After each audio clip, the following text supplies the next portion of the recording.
കാണൂ പരസ്യരഹിതമായ ഏറ്റവും പുതിയ എപ്പിസോഡുകൾ.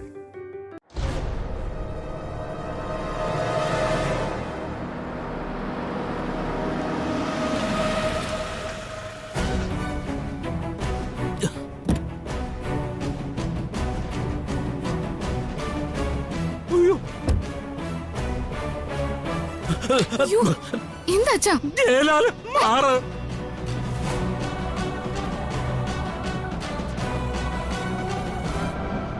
എന്നെ ഒരുപാട് സഹായിക്കുന്നുണ്ടല്ലോ, അതിന് നന്ദി പറയാൻ വേണ്ടി വന്നതാ. നന്ദിയുടെ ഒന്നും ഒരു ആവശ്യമില്ല സർ. ഒരു പെങ്ങളുടെ സ്ഥാനത്ത് നിന്ന് ഞാൻ എല്ലാം ചെയ്യുന്നതേ ഉള്ളൂ. ആ, ഇതാണ് എന്റെ അമ്മ. നമസ്കാരം.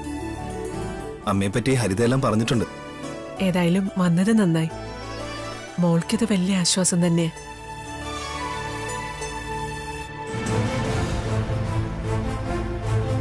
സാറിനെ പറ്റി എല്ലാ കാര്യങ്ങളും മോള് പറഞ്ഞിട്ടുണ്ട്. ഹരിത എനിക്ക് വേണ്ടി സാധാരണ പെൺകുട്ടികൾ ചെയ്യാൻ പഠിക്കുന്ന കാര്യങ്ങളൊക്കെയാ ചെയ്തുകൊണ്ടിരിക്കുന്നത്. അമ്മയുടെ അറിവോടാണല്ലോ അതൊക്കെ ചെയ്യുന്നതല്ലേ. എന്റെ കാര്യങ്ങളെല്ലാം അമ്മയ്ക്ക് അറിയാം. അമ്മ അറിയാതെ ഞാൻ ഒന്നും ചെയ്യാറില്ല. ഗംഗേട്ടൻ ഞങ്ങളുടെ കുടുംബ സുഹൃത്താ. മോളെ സ്വന്തം മോളെ പോലെയാ ഗംഗേട്ടൻ കരുതുന്നത്. അതുകൊണ്ട് ഗംഗേട്ടന്റെ മോന് എന്ത് സഹായം ചെയ്തു തരാനും മോളൊരുക്കോ. മറ്റു മാർക്കൊന്നും ഇല്ലാത്തതുകൊണ്ടാ അത് വേണ്ടി വന്നത്. അതൊന്നും സാരല്ല സർ. സാർ ഇരിക്കാനൊന്നും നേരെയില്ല. നേരത്തെ ഞാൻ വിളിച്ചപ്പോഴും ഹരിത അമ്മയ്ക്ക് ഒരു സംശയം കൊടുക്കാതെ കൃത്യമായി കാര്യങ്ങളെല്ലാം ചെയ്തല്ലോ. അതുകൊണ്ടാ ഒന്നൊന്ന് കാണാന്ന് കരുതിയത്. ഇനിയിപ്പോ അധികം നിൽക്കുന്നില്ല. അപ്പൊ കാണാ ഹരിതേ. ഒരു ഗ്ലാസ് വെള്ളമെങ്കിലും കുടിച്ചിട്ട്. വേണ്ട, എല്ലാം ഒന്ന് ശാന്തമായി കഴിഞ്ഞാൽ ഞാൻ ദീപയെ വരുന്നുണ്ട് ഉച്ചഭക്ഷണം കഴിക്കാൻ. അപ്പൊ ശരി.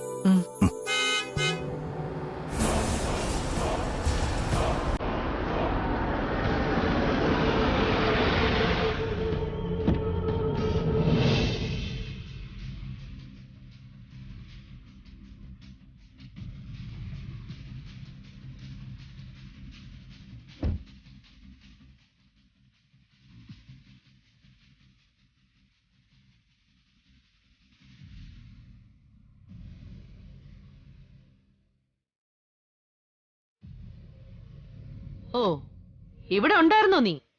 ഞാൻ ഷോറൂമിൽ ചെന്നപ്പോ രണ്ടിനെയും കണ്ടില്ല. എന്നിട്ട് ഇവിടെയും നിന്നെ കണ്ടില്ലെങ്കിൽ ഞാൻ നിന്നെ സംശയിച്ചേനെ. ഒരുത്തിയുടെ പിന്നാലെ ചുറ്റിത്തിരിയുകയാണെന്ന് ഞാനങ്ങ് ഉറപ്പിച്ചേനെ.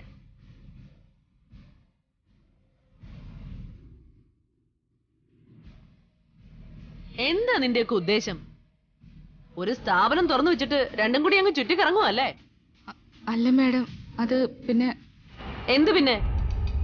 എടി സുകന്യേ, നീ വേണം ഇവളെ കാര്യങ്ങൾ പറഞ്ഞ് മനസ്സിലാക്കാൻ.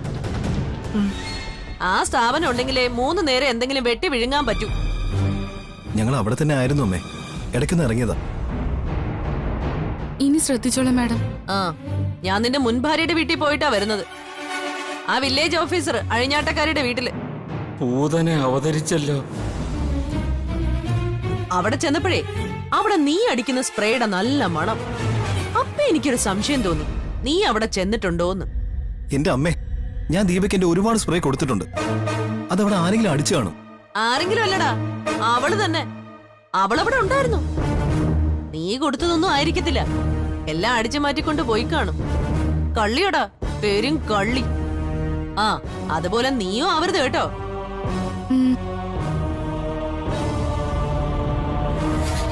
ആ, എന്നാ പിന്നെ നീ ഇവിടെ നിന്ന് ചുറ്റിത്തിരിയണ്ട, പോയെ. ശരി അമ്മേ. മാഡം ഇരിക്കണം. ഇന്നെന്താ ഫുഡൊന്നും ഉണ്ടാക്കിയില്ലേ? ഉണ്ട് മാഡം. എന്തൊക്കെയുണ്ട് കഴിക്കാൻ? എല്ലാം ഉണ്ട്. എല്ലാം എന്ന് പറഞ്ഞാ മീൻകറി ഉണ്ടോ? ആ, ഉണ്ട്. എന്നാ പിന്നൊന്ന് കൈ നനച്ചേക്കാം. ആ, ആദ്യം അടുക്കളയിലൊന്ന് നോക്കട്ടെ. നീ വാ.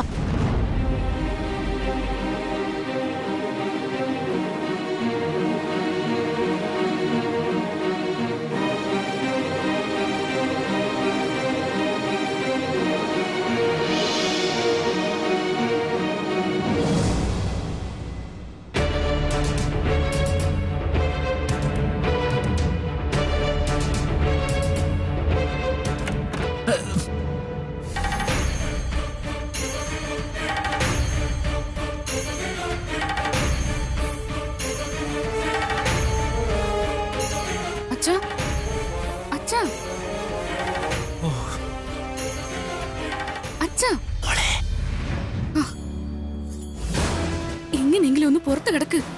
അപ്പൊ അവരെ കണ്ടാലോ? ഇനിയിപ്പോ എന്ത് ചെയ്യും? അതെ, ഞാൻ ഇവിടെ എവിടെങ്കിലും മറഞ്ഞിരിക്കാം.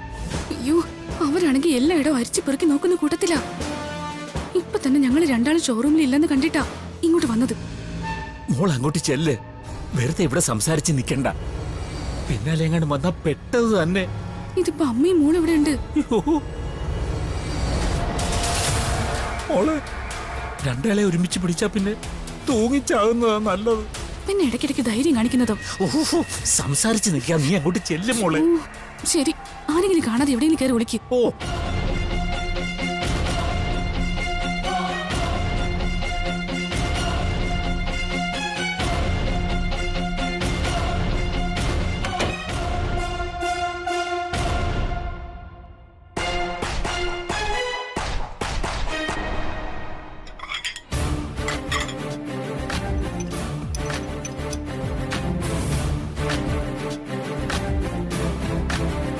കഴിക്കാൻ എടുക്കട്ടെ? കഴിക്കാനൊന്നും വേണ്ട, എല്ലാം കൊള്ളാവുന്നൊന്ന് നോക്കുമായിരുന്നു. ആ, നീ അതിന്റെ ഇടയ്ക്ക് എങ്ങോട്ടടി മുങ്ങിയത്? അത് പിന്നെ ഒരു കാര്യം ഞാൻ പറഞ്ഞേക്കാം, ഇതുപോലെ കള്ളത്തരം കാണിക്കരുത് കേട്ടോ. ഷോറൂമിൽ ഉണ്ടെങ്കിലേ ഉണ്ടെന്ന് പറയാവൂ. ഇന്ന് പിന്നെ നിന്നെ കൊണ്ട് കള്ളം പറയിപ്പിച്ചത് അവനായതുകൊണ്ടാ നിന്നെ ഞാൻ തല്ലാഞ്ഞത്. എടി സുകന്യെ, ഇവരിടയ്ക്കിടയ്ക്ക് ഇങ്ങോട്ട് വരാറുണ്ടോ? ആ, ഉണ്ടെന്ന് എനിക്കറിയാം. അത് കുഴപ്പമില്ല കേട്ടോ. ഏത് സമയത്തും അവൻ കൂടെ ഉണ്ടാവണമെന്ന് മാത്രമേ എനിക്കുള്ളൂ. എന്ന് കരുതി കല്യാണം കഴിയുന്നതിന് മുമ്പ് അബദ്ധമൊന്നും കാണിച്ചേക്കല്ലേ. ഇല്ല, പറയാനൊന്നും പറ്റില്ല.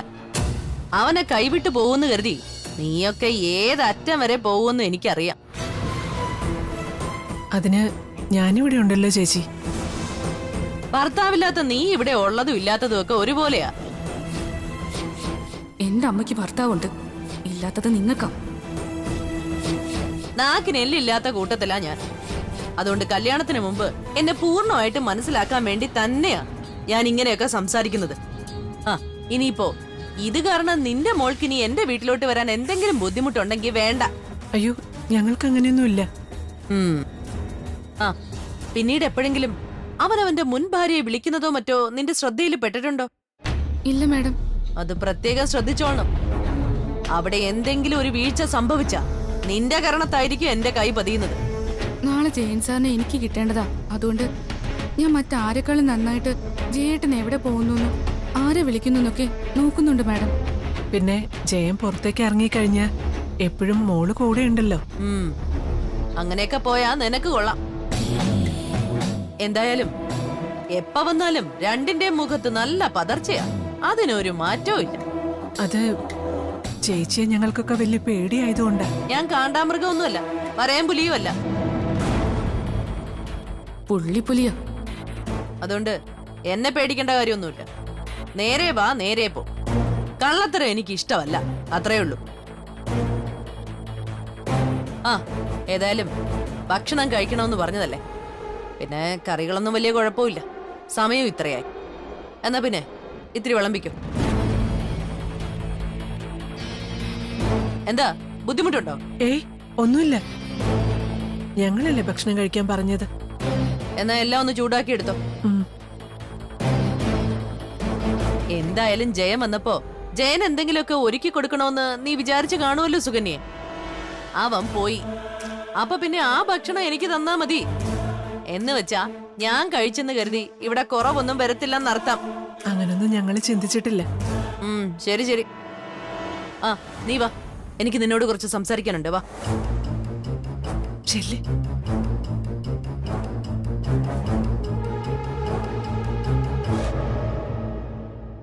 ഇവിടെ നമ്മ നേരെ വന്നത് ഹരിതയുടെ വീട്ടിലോട്ടാ. ആ സമയത്ത് ഞാനിവിടെ എത്തിയത് ഭാഗ്യേ. അത് ശരി. മോൻ ഇവിടുന്ന് അങ്ങോട്ടാണോ പോയത്? ആ അതെ, ഇപ്പോഴവിടെ നിൽക്കുവാ അമ്മ. ഇങ്ങനെ നാടകം കളിക്കുന്നത് വലിയ ബുദ്ധിമുട്ടല്ലേ മോനെ? ഇതൊന്നും എനിക്ക് ഒട്ടും ശീലമില്ലാത്ത കാര്യങ്ങളാ. പിന്നെ എന്ത് ചെയ്യും അമ്മേ? എല്ലാരും പറയുന്നുണ്ട് ഒരു രക്ഷയില്ലെങ്കിൽ ദീപയായിട്ട് ഗൾഫിലോ മറ്റോ പോവാൻ. അതേപ്പറ്റി ആലോചിക്കുന്നുണ്ട്. ഞാനൊരിക്കലും മോന് ദോഷമുണ്ടാവുന്ന ഒരു കാര്യവും പറയില്ല. എങ്കിലും ഈ ഓട്ടം കാണുമ്പോ വല്ലാത്ത വേദന തോന്നാം. എനിക്കതുകൊണ്ട് കുഴപ്പമൊന്നുമില്ല അമ്മേ. ദീപയും ഏറെക്കുറെ സാഹചര്യമായി പൊരുത്തപ്പെട്ട് കഴിഞ്ഞു. എല്ലാം നേരെയാവും. നമ്മളെ സഹായിക്കാൻ ഇപ്പോൾ ഒരുപാട് ആൾക്കാർ കൂടെ ഉണ്ടല്ലോ. ഏറ്റവും കൂടുതൽ സഹായിക്കുന്നത് ജഗന. എന്നാൽ ജയലാലിന്റെ അമ്മയുടെയും പെങ്ങളുടെയൊക്കെ കാര്യം വരുമ്പോ ജഗനൊന്നും ചെയ്യാൻ പറ്റില്ലല്ലോ. ഇപ്പോ ആ കുട്ടിയും വല്ലാതെ ബുദ്ധിമുട്ടുന്നുണ്ടാവൂലേ ഹരിത? ഹരിതയ്ക്ക് കുഴപ്പമൊന്നുമില്ല. പിന്നെ അമ്മ അങ്ങോട്ട് കയറി ചെല്ലുമ്പോൾ നേരിയ ഭയമുണ്ട് ഹരിതയ്ക്കും ഹരിതയുടെ അമ്മയ്ക്കും. ഇതൊക്കെ ആ കുട്ടിയുടെ ഭാവിയെ ബാധിക്കില്ലേ മോനെ? കല്യാണപ്രായം എത്തിയ കുട്ടിയാ. അതിന് നല്ലൊരു ആലോചന വന്ന കാര്യങ്ങളിങ്ങനെ പോകുമ്പോ അത് നടക്കുമോ? അതേപ്പറ്റിയൊക്കെ ഞാൻ ചോദിച്ചതാ. ദീപയും ചോദിച്ചതാ. വിവാഹത്തെപ്പറ്റി 2-3 വർഷത്തേക്ക് ചിന്തിക്കുന്നില്ലെന്നാ പറഞ്ഞത്. അമ്മയെ ഒറ്റയ്ക്കാക്കിയിട്ട് കല്യാണം കഴിഞ്ഞു പോവാൻ ഒരു മടിയുണ്ട് ആ കുട്ടിക്ക്. എന്തൊക്കെ പറഞ്ഞാലും ഒരു പെൺകുട്ടിയും ഇങ്ങനെയൊന്നും ചെയ്യില്ല. അതെ, അതുകൊണ്ട് ഹരിതയ്ക്ക് എന്തെങ്കിലും കാര്യമായിട്ട് ചെയ്തു കൊടുക്കണമെന്നുണ്ട്. ഈ കള്ളക്കളി പിടിക്കപ്പെട്ടു കഴിഞ്ഞ ജയലാലിന്റെ ഷോറൂമിൽ പിന്നെ ഹരിത ഉണ്ടാവോ? അതിന് ഞാനൊരു മാർഗം കണ്ടെത്തിയിട്ടുണ്ട്. എന്റെ ഷോറൂമിനേക്കാളും നല്ലൊരു സ്ഥാപനത്തിൽ ഹരിതയ്ക്ക് ഒരു ജോലിക്ക് വേണ്ടി ഞാൻ ശ്രമിക്കുന്നുണ്ട്. എന്തായാലും ഇതിലും നല്ല ശമ്പളത്തിൽ ഞാൻ എവിടെയെങ്കിലും ഹരിതയെ കൊണ്ടുവരും. അതുപോലെ തന്നെ ഇനി ആ കുട്ടിയുടെ എല്ലാ കാര്യങ്ങളിലും എന്റെ ദീപയുടെ ഒരു ശ്രദ്ധയുണ്ടാവും. ജയലാലിന്റെ അമ്മ ബന്ധം വേർപിരിയണമെന്ന് പറയുന്നു. അതോടെ വിഷു കഴിയുമ്പോൾ കാർത്തികയുടെയും ചാരുവിന്റെയും കല്യാണത്തിന്റെ കൂടെ നിങ്ങളുടെ കല്യാണം നടത്തണമെന്ന് പറയുന്നുണ്ട്. അതൊക്കെ എവിടെ ചെന്ന് നിൽക്കുമെന്ന് എനിക്കറിയില്ല. എല്ലാം കൂടി ഓർക്കുമ്പോൾ തല പെരുത്ത് കയറാ. അല്ലെങ്കിൽ തന്നെ ലോ പ്രഷറും ഉണ്ട്. അമ്മ ഒന്നുകൊണ്ടും പേടിക്കണ്ട. ആര് വന്നാലും പഴയ തന്റെ ഇടത്തോടു കൂടി നിന്നാ മതി. ഇനി അമ്മ വന്നാലും മുഖം നോക്കണ്ട. അമ്മയെ എടിപ്പൊടിന്ന് വിളിക്കാനുള്ള അധികാരമൊന്നും എന്റെ അമ്മയ്ക്കില്ല. അങ്ങനെ വിളിക്കുമ്പോൾ തിരിച്ചും വിളിക്കാം. അതിലെനിക്ക് ഒരു വിഷമവുമില്ല. എല്ലാവർക്കും ഒരു സംസ്കാരമൊക്കെ ഉണ്ടല്ലോ ജയ. അതിന്ന് ഒരുപാട് താഴേക്ക് പോകാൻ പറ്റില്ലല്ലോ. ഇപ്പോഴും എന്റെ മരുമോന്റെ അമ്മയാണ് രാഗിണി എന്ന ധാരണ എനിക്കുണ്ട്. അതുകൊണ്ടാ ഞാൻ പലപ്പോഴും സംസാരം നിയന്ത്രിക്കുന്നത്. പക്ഷേ ഇപ്പൊ അങ്ങനെയൊന്നുമില്ല. പറയുന്നതിന് തിരിച്ചു മറുപടിയും കൊടുക്കുന്നുണ്ട്. അമ്മയുടെ കവിളത്ത് എന്റെ അമ്മയുടെ കൈ വീണ ഇനി തിരിച്ചു കൊടുക്കരുതെന്ന് ഞാൻ പറയില്ല. അമ്മമാരുടെ സ്വഭാവം മക്കളും അടുത്തുനിന്ന് പറയാനുള്ള അവസരം ഒരമ്മമാരും ഉണ്ടാക്കാറില്ല. എന്നാൽ ഇവിടെ അതും അതിനപ്പുറം കഴിഞ്ഞെന്നാണ് എന്റെ വിശ്വാസം. അമ്മ മരിക്കുന്നുള്ള പേടികൊണ്ടാണ് ഞാനിങ്ങനെ ഒതുങ്ങി കഴിയുന്നത്. ഇനിയിപ്പോ അതിന് നേരെ മുഖം തിരിക്കേണ്ടി വരും ഇങ്ങനെ മനുഷ്യനെ അറിയാതെ അമ്മ ജീവിച്ചാൽ. ഇനിയിപ്പോ ഉച്ചയൂണ് കഴിഞ്ഞല്ലേ രണ്ടാളും പോവുള്ളൂ. അതെ, എന്നാ പിന്നെ അമ്മ പെട്ടെന്നെല്ലാം റെഡിയാക്കോ. മോനെ അകത്തേക്കിരിക്കെ.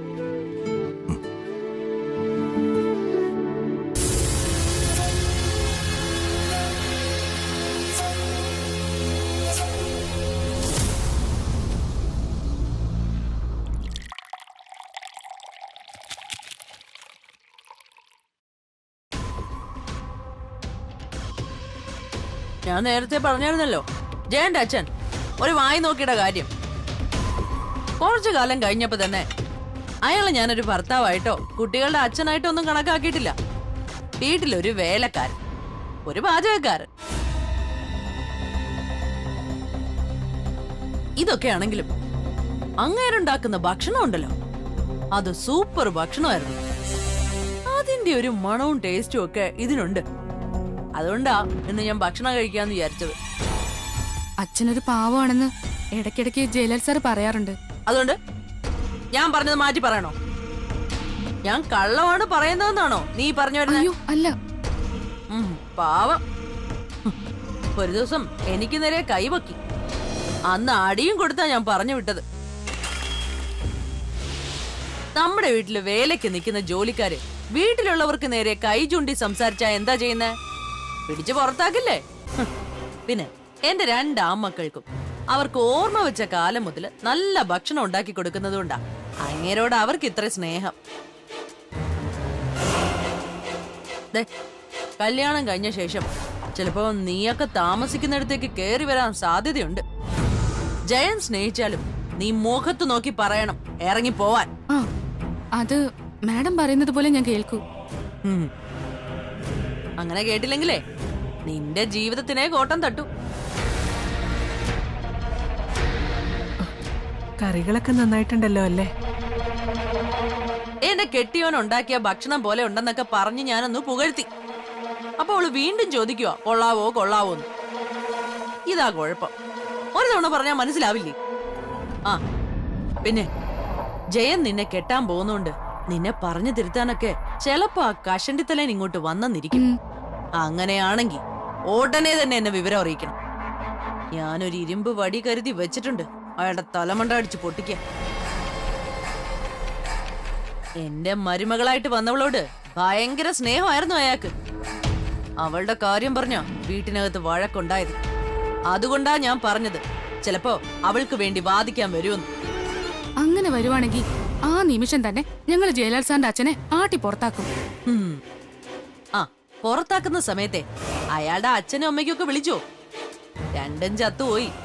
എങ്കിലും വലിയ സ്നേഹമായിരുന്നു ആ പാചകക്കാരൻ അവരോട്. അങ്ങനെ നീ വിളിച്ചു കഴിഞ്ഞാ പിന്നെ ഇങ്ങോട്ട് വരില്ല. അതൊക്കെ ഞാൻ വിളിച്ചോളാം മാഡം. ആ ദേ, നിന്റെ മോക്ക് നല്ലൊരു ജീവിതം ഒത്തു വന്നേക്കുക. അപ്പൊ ഈ പറഞ്ഞതൊക്കെ നീ ഒരു ചെവി കൂടെ കേട്ട് മറു ചെവി കൂടെ കളയരുത്. മോളെ ഉപദേശിച്ച് നന്നാക്കേണ്ടത് നിന്റെ കടമയാ. ജയൻ അവളെ കെട്ടിക്കഴിഞ്ഞാലേ നിനക്ക് ഗുണമാണെന്ന് മനസ്സിലാക്കി വേണം മുന്നോട്ട് പോവാൻ. അത്രേ ഉള്ളൂ. ഇത്രയും നാളും എങ്ങനെയാണോ എന്തോ ഗംഗേട്ടൻ പിടിച്ചു നിന്നത്.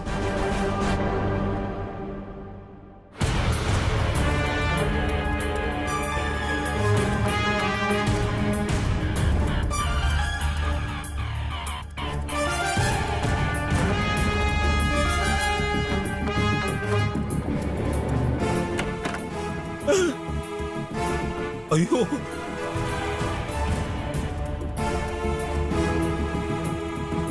അച്ഛാ,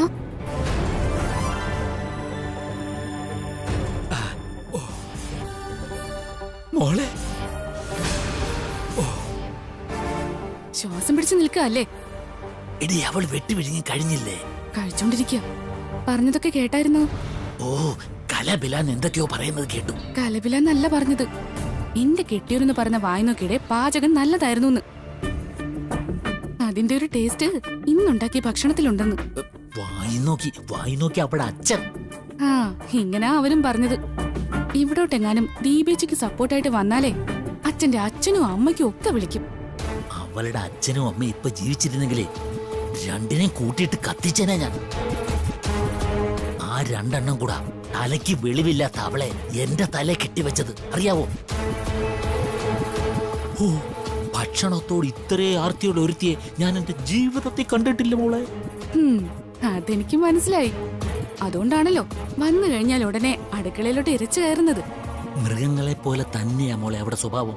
വയറ് നിറഞ്ഞു കഴിഞ്ഞാൽ കുഴപ്പമില്ല, ഏമ്പൊക്കം ഇട്ടിട്ട് ഇറങ്ങിപ്പോയിക്കോളൂ. മോളെന്തിനാ ഇപ്പൊ ഇങ്ങോട്ട് വന്നത്? എടി, അവിടെ അടുത്തൊന്നും അറിയാ, അവക്ക് സംശയം തോന്നും. പിന്നെ അവിടുന്ന് പോകത്തില്ല. ഇപ്പൊ തന്നെ കണ്ടില്ലയോ, ജയം വന്നു എന്നറിഞ്ഞപ്പോ തന്നെ അവൾ ഓടിയെത്തിയത്. ഓരോ ദിവസവും അവര് വരുമ്പോഴും ഞാനും അമ്മയും പറയാറുണ്ട്, അച്ഛൻ പറഞ്ഞതിനേക്കാളും ഭീകര ജീവിയാണ് അച്ഛന്റെ ഭാര്യയെന്ന്. ഇതൊന്നുമല്ല മോളെ അവിടെ മട്ടും പാവൂ. ഒരു ഇരുമ്പ് വടി കരുതി വെച്ചിരിക്കുക അച്ഛനെ കാണുമ്പോ അച്ഛന്റെ തലയിലടിച്ച് പൊട്ടിക്കാൻ. അത് പിടിച്ചു മടിച്ചേ ഞാനായിരിക്കും അവിടെ തലമണ്ടി അടിച്ചു പൊട്ടിക്കാൻ പോകുന്നത്. അവരുടെ സംസാരം കേൾക്കാൻ വയ്യാത്തതുകൊണ്ടാ ഞാൻ ഇങ്ങോട്ട് ഓടിപ്പോന്നത്. എടി, അതവക്ക് മനസ്സിലാകണ്ടെന്നാ ഞാൻ പറഞ്ഞത്. ഇപ്പൊ തന്നെ ഒരു കാര്യവുമില്ലാതെ ഓടിപ്പോയി ദീപമോടെ വീട്ടിലേക്ക്. മരുമോളെ തള്ളിക്കളഞ്ഞവള് പിന്നെ അങ്ങോട്ട് പോകേണ്ട കാര്യം എന്തുവാ? എന്നാലും പോകും. ആൾക്കാരുടെ ചോര കുടിക്കണം എന്നുള്ള ഒറ്റ വിചാരമേ ഉള്ളവക്ക്. അതെ, ഏതായാലും അച്ഛന് ധീരതയ്ക്കുള്ള അവാർഡ് കിട്ടിയാലും അതിൽ അത്ഭുതപ്പെടാനൊന്നുമില്ല. ഇതുപോലുള്ള ഒരാളോട് ഇത്രയും നാളും പിടിച്ചു നിന്നില്ലേ? ഇനി ഇങ്ങോട്ടെങ്ങനെ വരുമെന്ന് പറയാൻ പറ്റില്ല. ശ്വാസമൊക്കെ അടക്കി പിടിച്ച് ഇവിടെ ഇരുന്നോ.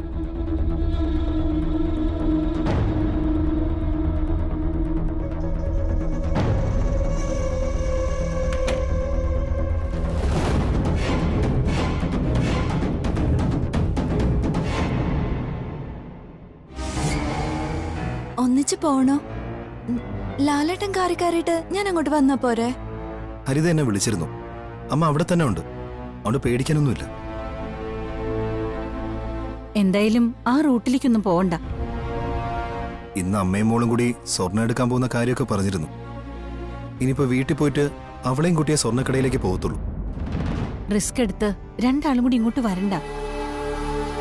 എന്നെ വിളിച്ച് കാണുവാണെങ്കിൽ പറയാൻ ചെറിയൊരു കാരണമുണ്ട്. ബന്ധം പിരിയുന്നതിനെ കുറിച്ച് സംസാരിക്കാനാണ് ഞാൻ വന്നതെന്ന് അമ്മയോട് വേണമെങ്കിൽ പറയാം. അതൊക്കെ വിശ്വസിക്കോ? ആ സമയത്ത് തന്നെ ഇവിടെ കാണാതിരുന്നാ മതി. അതുപോലെ തന്നെ ഞാൻ അമ്മയോട് പറഞ്ഞാലും ഓർമ്മയുണ്ടല്ലോ. എന്നെക്കുറിച്ച് എന്തെങ്കിലും അമ്മ പറയുവാണെങ്കിൽ എന്നെ അടച്ചങ്ങ് ആക്ഷേപിച്ചേക്കണം. അതുപോലെ തന്നെ അമ്മയുടെ സംസാരത്തിന് ഉരുളിക്ക് ഉപ്പേരി പോലെ മറുപടി കൊടുക്കണം. ഇടയ്ക്കമ്മ ദിയേം കൂട്ടി ഇയാളുടെ വീട്ടിലോട്ട് വരണം. ഞാനും അവിടെ വരാം. ഒന്നിച്ചിരുന്ന് ഒരു നേരത്തെ ഭക്ഷണം അവിടുന്ന് കഴിക്കാലോ. ഞാൻ പറയുന്നത് എല്ലാം ഒന്ന് കലങ്ങി തെളിയുന്നത് വരെ ഇങ്ങനെ റിസ്ക് എടുക്കണ്ടെന്നാ. ഇനി മേടമാസത്തിൽ എന്റെ കല്യാണം നടത്തണമെന്നും പറഞ്ഞ് അമ്മ വാശി പിടിക്കുന്നുള്ള ടെൻഷൻ മാത്രമേ ഇപ്പൊ എനിക്കുള്ളൂ.